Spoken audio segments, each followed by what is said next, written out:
Assalamualaikum warahmatullahi wabarakatuh. Kami dari kelompok 6 ingin mempresentasikan hasil diskusi dari kelompok kami dengan judul Gizi dan Makanan Menurut Islam.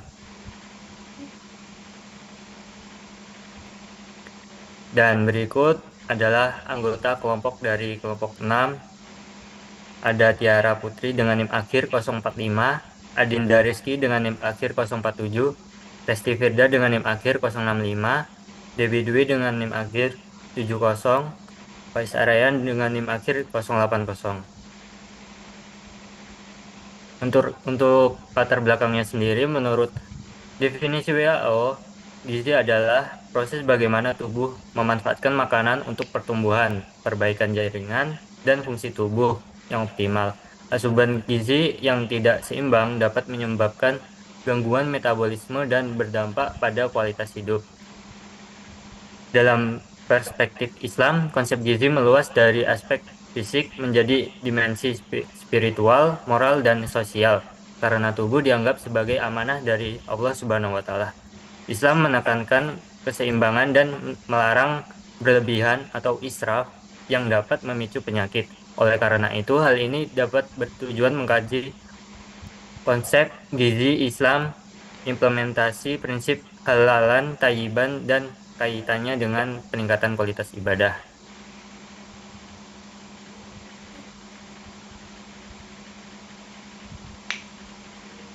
Baik, selanjutnya saya akan menjelaskan tentang pengertian gizi dan makanan.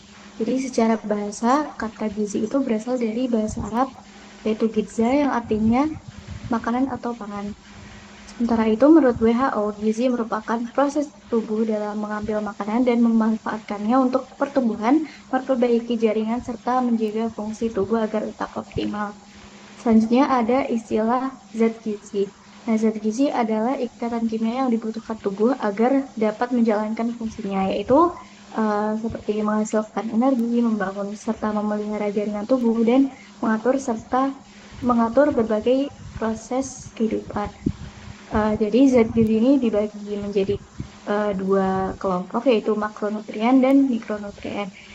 Makronutrien itu zat yang dibutuhkan tubuh dalam jumlah besar. Contohnya seperti karbohidrat, protein, dan lemak. Sedangkan mikronutrien itu zat yang dibutuhkan tubuh dalam jumlah yang sedikit. Contohnya seperti vitamin dan mineral.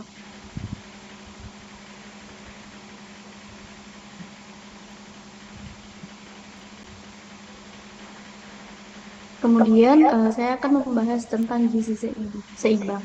Tubuh kita memerlukan keseimbangan antara asupan energi dan zat gizi agar bisa berfungsi dengan baik.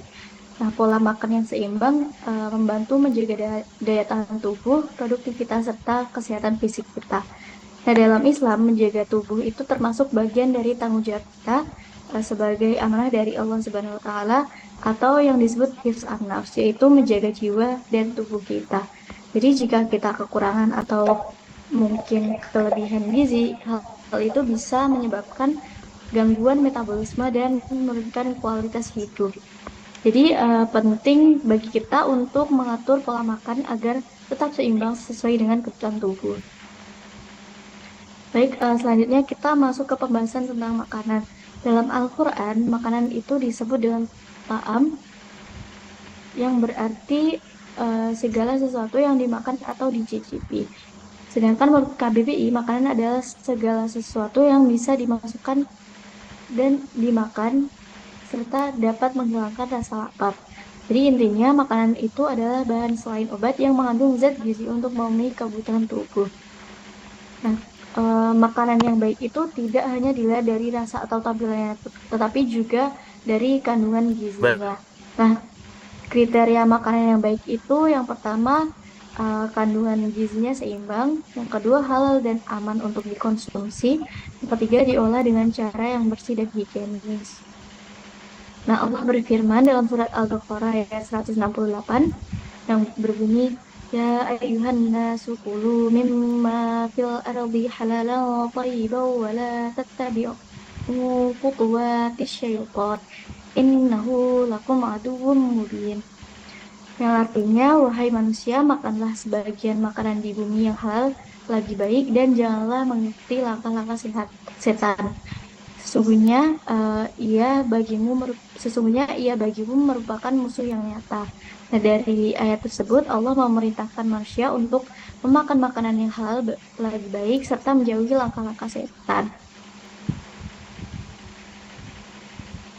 Kemudian pada slide ini kita membahas lebih dalam tentang makna halal dan thayyib berdasarkan Al-Quran surat Al-Maidah ayat 3. Nah, dalam ayat ini Allah menjelaskan makanan-makanan yang diharamkan seperti bangkai, darah, daging babi, dan hewan yang disembelih bukan atas nama Allah. Dari sini kita bisa memahami bahwa halal itu artinya sesuatu yang diperbolehkan menurut syariat Islam, baik dari segi zatnya maupun cara memperolehnya.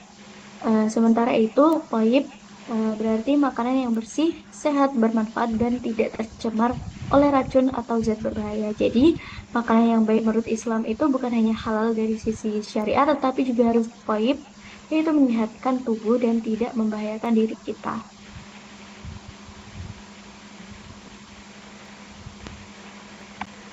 Baik, selanjutnya adalah gizi dalam perspektif Islam. Pada dasarnya, Islam sangat menekankan pentingnya menjaga kesehatan melalui pemenuhan gizi yang baik dan juga seimbang. Dalam pandangan Islam, tubuh manusia merupakan amanah dari Allah Subhanahu wa Ta'ala yang wajib kita jaga dan juga kita rawat sebaik-baiknya. Oleh karena itu, mengatur pola makan dan memastikan asupan gizi yang seimbang bukan hanya sebagai sekedar urusan fisik, tetapi juga merupakan suatu bentuk ibadah dan juga tanggung jawab moral sebagai seorang muslim. Hal ini juga ditegaskan dalam Al-Quran surah Al-Baqarah ayat 168 yang berbunyi, "Wahai manusia, makanlah sebagian makanan di bumi yang halal lagi baik, dan janganlah mengikuti langkah-langkah setan. Sesungguhnya ia bagimu merupakan musuh yang nyata." Ayat ini menunjukkan bahwa makanan yang kita konsumsi tidak hanya harus halal secara hukum, melainkan juga harus thayyib. Dalam menerapkan prinsip ini, umat Islam diharapkan dapat menjaga keseimbangan dalam hidup, tidak berlebihan dalam mengkonsumsi makanan, serta menerapkan pola hidup yang sehat dan disiplin untuk menjaga kesehatan jasmani dan juga rohani.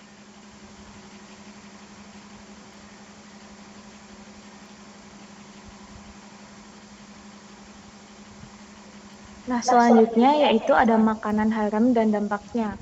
Dalam Islam, makanan haram adalah segala jenis makanan atau minuman yang dilarang oleh syariat seperti bangkai, darah, daging babi, dan hewan yang disembelih bukan atas nama Allah, sesuai dengan Quran Surat Al-Baqarah ayat 173 dan Surah Al-Ma'idah ayat 3.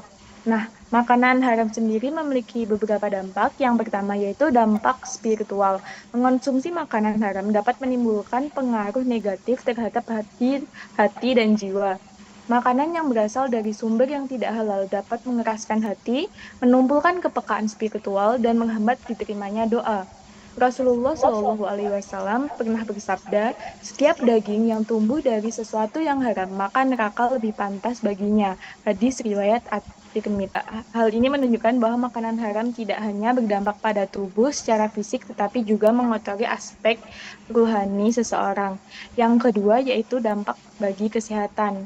Makanan haram sering mengandung zat berbahaya seperti parasit pada babi atau mikroorganisme pada darah. Nah, yang terakhir yaitu dampak sosial. Makanan dari hasil yang tidak halal seperti riba, korupsi, pencurian juga haram meskipun zatnya halal. Menghindari makanan haram adalah bentuk ketaatan menjaga kesehatan dan menjaga kesucian jiwa agar hidup penuh keberkahan. Next.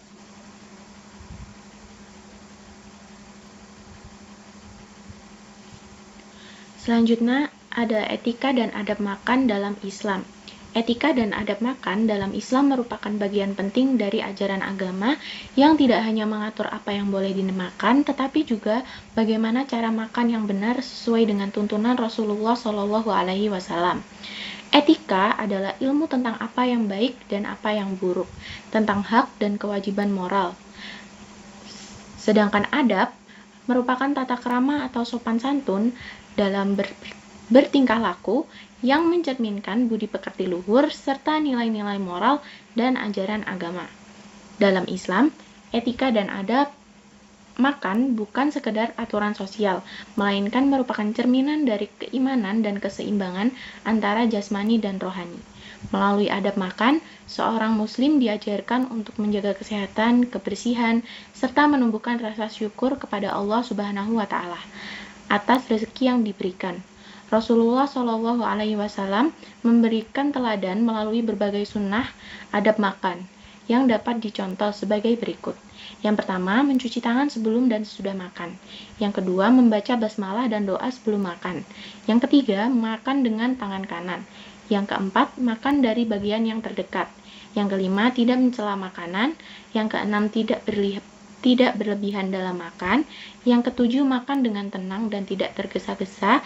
Dan yang terakhir, yaitu mengakhiri makan dengan doa pujian kepada Allah Subhanahu wa taala. Melalui penerapan etika dan adab makan, kita tidak hanya dituntut untuk menjaga kesehatan fisik, melainkan juga melatih kesabaran, kesederhanaan, dan juga rasa syukur dalam setiap rezeki yang Allah berikan. Dengan demikian, adab makan menjadi bagian dari ibadah dan wujud nyata dari keimanan seorang muslim. Selanjutnya, pandangan Islam terhadap gizi dan kesehatan. Dalam Islam, kesehatan dipandang sebagai nikmat besar dari Allah Subhanahu wa taala yang wajib kita jaga dan pelihara. Salah satu bentuk penjagaannya adalah dengan mengonsumsi makanan yang halal, bergizi dan thayyib, yaitu makanan yang baik, bersih dan bermanfaat bagi tubuh. Konsep gizi dalam Islam tidak hanya berfokus pada kebutuhan fisik semata, tapi juga mencakup aspek spiritual, moral, dan sosial. Jadi, menjaga pola makan yang baik berarti juga menjaga keseimbangan antara jasmani dan rohani. Islam mengajarkan untuk makan dan minum secukupnya serta tidak berlebihan. Prinsip moderasi ini sangat relevan karena pola konsumsi yang berlebihan dapat menimbulkan berbagai masalah kesehatan seperti obesitas dan hipertensi. Ajaran ini sejalan dengan prinsip gizi modern yang menekankan keseimbangan asupan. Next.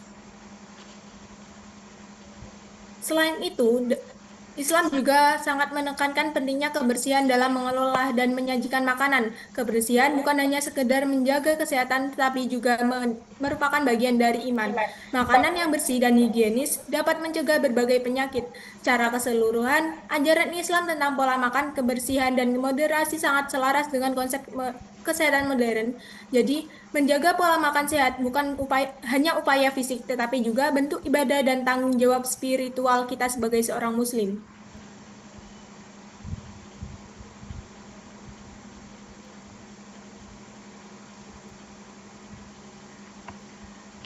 baik, selanjutnya ada prinsip halalan thayyiban dalam kehidupan modern. Secara sederhana, halalan thayyiban berarti makanan yang halal. Yang sudah dijelaskan oleh rekan saya di awal tadi, halal yaitu sesuai dengan ketentuan syariat Islam, dan thayyib yang artinya baik, sehat, bersih, serta bermanfaat bagi tubuh. Jadi, dalam Islam, makanan tidak hanya dinilai dari status kehalalannya saja, tetapi juga dari kualitas dan dampaknya terhadap kesehatan kita. Di era modern saat ini, penerapan prinsip halalan thayyiban menghadapi banyak tantangan. Perkembangan industri makanan cepat saji dan makanan olahan membuat masyarakat cenderung lebih memilih untuk makanan yang praktis dan instan. Sayangnya, banyak produsen makanan modern hanya menekankan pada aspek halal tanpa memperhatikan aspek thayyib. Padahal aspek thayyib sangat penting karena berkaitan dengan kandungan gizi, kebersihan, serta keamanan makanan bagi tubuh. Selain itu, konsumsi makanan cepat saji dan minuman tinggi gula telah menjadi kebiasaan masyarakat modern saat ini. Hal ini memang memberikan kemudahan, tetapi juga menjadi pemicu dalam berbagai masalah kesehatan, seperti munculnya penyakit-penyakit diabetes, obesitas, dan gangguan metabolik lainnya. Karena hal tersebut, hendaknya kita perlu lebih selektif lagi dan bijak dalam memilih makanan yang tidak hanya halal secara hukum, melainkan juga thayyib untuk kesehatan. Adapun beberapa langkah-langkah yang dapat dilakukan untuk menjaga prinsip halal dan thayyib yang relevan dengan kehidupan modern kita saat ini. Yang pertama adalah memperhatikan label sertifikasi halal pada produk makanan ataupun minuman yang akan kita konsumsi. Yang kedua, memilih produk dari produsen yang terpercaya. Yang ketiga, memahami bahan makanan yang digunakan untuk menghindari bahan yang tidak jelas sumbernya. Yang keempat, mendukung industri halal dan juga meningkatkan edukasi konsumen muslim. Yang kelima, mengintegrasikan halal thayyiban dengan gaya hidup sehat dan tidak berlebihan.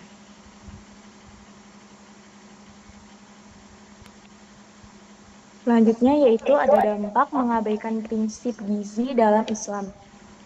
Prinsip gizi dalam Islam menekankan 3 hal penting, yaitu halal, thayyib, serta tidak berlebihan. Kalau prinsip ini diabaikan, dampaknya bisa muncul pada tubuh, jiwa, dan kehidupan sosial. Yang pertama, berdampak pada fisik. Kalau kita makan sembarangan dan tidak memperhatikan gizi, bisa terjadi malnutrisi yaitu atau kekurangan gizi.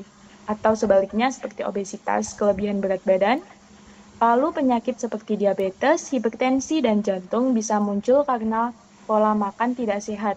Makanan tinggi gula, lemak, trans, dan bahan pengawet dapat menurunkan daya tahan tubuh.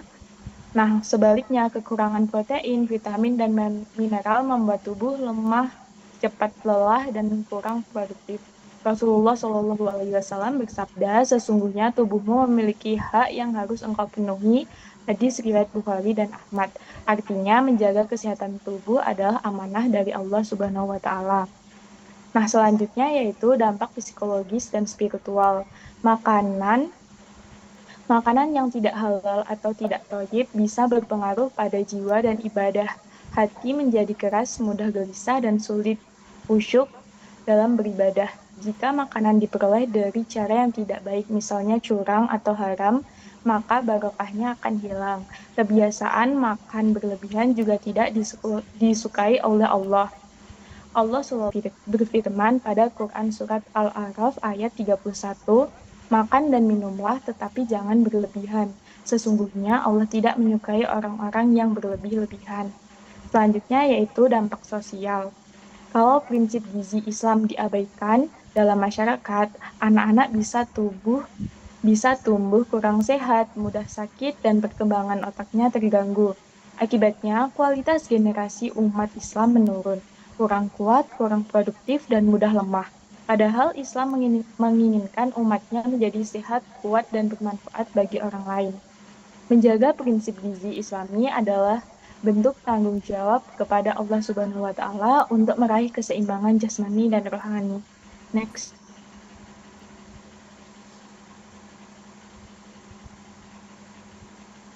Gizi Islami dan pola hidup sehat. Gizi Islami dan pola hidup sehat merupakan penerapan ajaran Islam dalam menjaga kesehatan secara menyeluruh. Dalam pandangan Islam, tubuh manusia adalah amanah dari Allah Subhanahu wa taala yang harus dijaga dan dipelihara dengan sebaik-baiknya. Salah satu caranya adalah melalui konsumsi makanan yang halal, bergizi, dan thayyib, serta penerapan pola hidup yang seimbang antara kebutuhan fisik, psikologis, dan spiritual. Prinsip gizi Islam menekankan keseimbangan dan moderasi, artinya umat Islam dianjurkan untuk makan dan minum secukupnya, tidak berlebihan.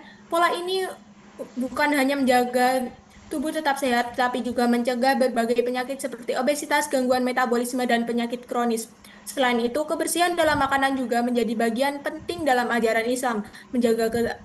Menjaga makanan tetap bersih dan aman dikategorikan sebagai bentuk ibadah, karena dengan kebersihan kita mencegah penyakit dan memelihara kesehatan diri serta lingkungan. Next. Islam juga mengajarkan pengaturan gaya hidup melalui ibadah seperti puasa. Puasa bukan hanya menahan lapar dan haus, tetapi juga membantu mengatur metabolisme, mengontrol berat badan, serta melatih kedisiplinan dan pengendalian diri. Hal ini menunjukkan bahwa kesehatan fisik dan spiritual saling berhubungan dan saling menguatkan.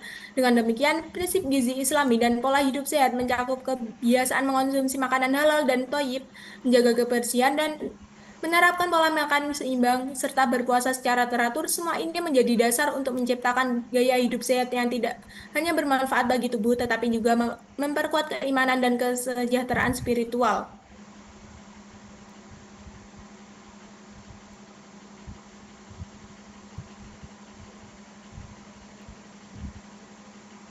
Berikutnya, implementasi pola makan Islami dalam kehidupan sehari-hari. Penerapan pola makan Islami dalam kehidupan sehari-hari adalah wujud nyata dari menjaga amanah kesehatan, termasuk jasmani dan rohani, yang diberikan oleh Allah Subhanahu wa taala sebagaimana yang dicontohkan oleh Rasulullah Shallallahu alaihi wasallam. Implementasi ini mencakup aspek pemilihan bahan, etika, konsumsi, dan pengaturan porsi yang moderat. Salah satunya yaitu prinsip halalan thayyiban sebagai pedoman. Sebagai keharusannya, setiap muslim wajib memilih makanan yang halal, yang diperbolehkan oleh syariat, dan thayyib, termasuk bersih, sehat, dan bergizi baik. Contohnya, dianjurkan mengonsumsi makanan alami Nabi seperti kurma, madu, dan buah-buahan. Berikutnya, ada etika dan adab makanan yang diajarkan oleh sunnah Nabi. Yang pertama, adab awal yaitu membaca basmalah, kemudian menggunakan tangan kanan dan mencuci tangan. Kemudian adab tengah, makan sambil duduk tenang dan tidak mencela makanan. Berikutnya, adab akhir, membaca doa hamdalah sebagai rasa syukur. Kemudian, yang ketiga, pola makan moderat untuk menghindari israf. Porsi ideal seperti makanan saat lapar dan berhenti sebelum kenyang. Untuk aturan Rasulullah, yaitu contohnya membagi perut menjadi sepertiga makanan, kemudian sepertiga minuman, dan sepertiga udara. Untuk dampaknya, dapat mencegah penyakit seperti obesitas dan menjaga fokus ibadah kita. Kemudian berikutnya ada integritas dengan gaya hidup sehat dengan terapi alami. Contohnya seperti melakukan puasa sunnah Senin dan Kamis untuk mengendalikan diri dan metabolisme.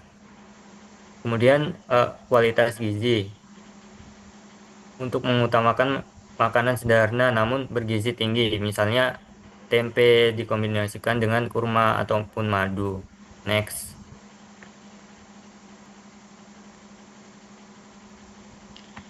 Baik, selanjutnya ada studi kasus yang kami ambil, yakni adalah peristiwa keracunan massal dari program makanan bergizi gratis atau MBG yang terjadi di Kecamatan Cisarua, Kabupaten Bandung Barat, Provinsi Jawa Barat, yang terjadi pada Selasa 14 Oktober 2025. Nah, pada dasarnya, program ini sebenarnya bertujuan baik, yaitu untuk menyediakan makanan yang bergizi bagi masyarakat. Namun, akibat kurangnya pengawasan terhadap kebersihan dan juga keamanan makanan, justru menjadikan program ini menjadi sebuah bencana keracunan yang membahayakan banyak orang. Nah, jika dilihat dari perspektif Islam, hal ini sangat berkaitan erat dengan prinsip halalan thayyiban. Meskipun bahan makanan yang digunakan mungkin halal, tetapi ketika proses pengolahan dan juga penyajian tidak memenuhi standar kebersihan dan keamanan, maka makanan tersebut tidak lagi tergolong thayyib. Dalam Islam, menjaga keamanan makanan adalah bagian dari tanggung jawab moral dan juga spiritual.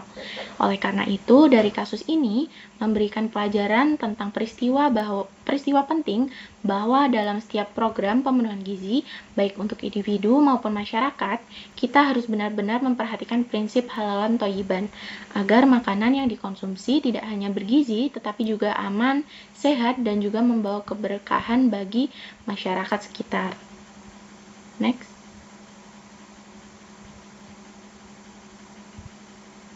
Jadi kesimpulan dari materi ini yaitu Islam memandang pemenuhan gizi dan pemilihan makanan sebagai bentuk ibadah dan tanggung jawab menjaga amanah tubuh dari Allah Subhanahu wa taala. Prinsip halalan thayyiban menuntun umat Islam untuk mengonsumsi makanan yang halal, baik, bergizi, bersih dan bermanfaat bagi kesehatan. Dengan menerapkan adab makanan seperti berdoa, makan secukupnya, dan menghindari israf atau berlebihan, umat Islam dapat menjaga keseimbangan fisik dan spiritual. Mengabaikan prinsip gizi Islami dapat menimbulkan berbagai penyakit dan menurunkan kualitas ibadah. Oleh karena itu, penerapan pola makan Islam dan gaya hidup sehat menjadi dasar penting dalam mewujudkan kesejahteraan jasmani, rohani, dan sosial yang diridhoi Allah Subhanahu wa taala. Next.